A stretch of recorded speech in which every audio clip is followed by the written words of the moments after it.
Hello guys, welcome to my channel Sai Veena's world. మేమైతే ప్రసన్న వెంకటేశ్వర స్వామి కళ్యాణానికి అయితే వెళ్ళాము. ఇది ఎక్కడ జరుగుతుందంటే కొండబిట్రగుంట గ్రామంలోని బోగల్ మండలంలో అయితే జరుగుతుంది. ఇది ఎంతో ఫేమస్ అయిన గుడి అనమాట, ఈ ప్రసన్న వెంకటేశ్వర స్వామి అనే గుడి. ఇవి ఇక్కడైతే తిరణాలు అయితే జరుగుతున్నాయి.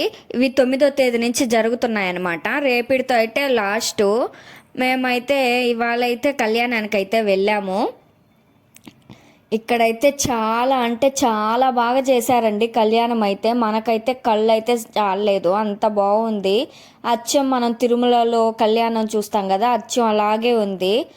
అసలు అలంకరణ కానీ స్వామి అమ్మవార్లు కానీ అసలు కళ్ళు చెదిరిపోయేలా ఉన్నారు, అంత బాగా చేశారు. చూస్తున్నారు కదా మీరు కూడా.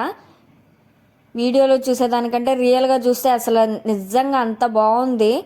మొత్తం అలంకరణ, డెకరేషను, అసలు అమ్మవారు స్వామివారు కళ్ళు చాలలేదంటే మీరు నమ్మండి, అంత బాగున్నారు.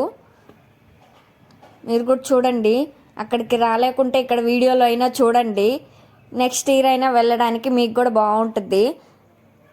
ఇసుకేస్తే రాళ్ళంత జనాలు అయితే ఇక్కడ ఉన్నారు. మేమైతే మార్నింగ్ చీకటితోనే వెళ్ళిపోయాము. 8 కల్లా ఇక్కడ ఉన్నాము.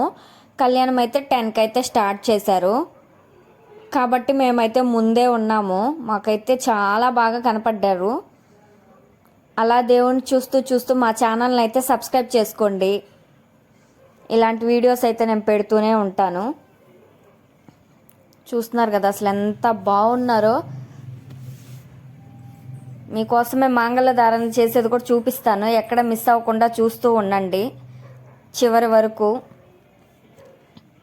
ఇక్కడ వాటర్ ప్యాకెట్స్ కానీ ప్రసాదాలకు కానీ అన్నదానంకి కానీ అస్సలు లోటు అయితే లేదండి, పెడుతూనే ఉన్నారు అసలు కంటిన్యూస్గా. జనాలు కూడా అలాగే ఉన్నారు. చూడండి, స్వామివారు అయితే ఇప్పుడు అమ్మవారికి మంగళధారణ అయితే జరుగుతుంది. మీరు కూడా చూడండి, వీక్షించండి దాన్ని. అక్కడికి వెళ్తేనే కాదు, ఇలా చూస్తే కూడా పుణ్యం వస్తుందండి. కాబట్టి మీరు కూడా వీక్షించండి. Okay, bye friends. ఇలాంటి కొత్త కొత్త వీడియోస్తో మీ ముందుకు వస్తాను. ఎవరన్నా వెళ్ళాలని అనుకుంటే రేపే వెళ్ళండి. రేపే లాస్ట్ అనమాట. ఇవాళ తేరు, రేపైతే లాస్ట్ ఈ తిరణాలు అయితే. కాకపోతే మీరు తొందరగా వెళ్ళండి. ఇప్పుడు వెళ్ళలేకుంటే నెక్స్ట్ ఇయర్ అయినా ఖచ్చితంగా వెళ్ళండి. ఇలాంటివి అయితే అస్సలు మిస్ అవ్వకూడదు. ఓకే, బాయ్ ఫ్రెండ్స్, మళ్ళీ కలుద్దాం.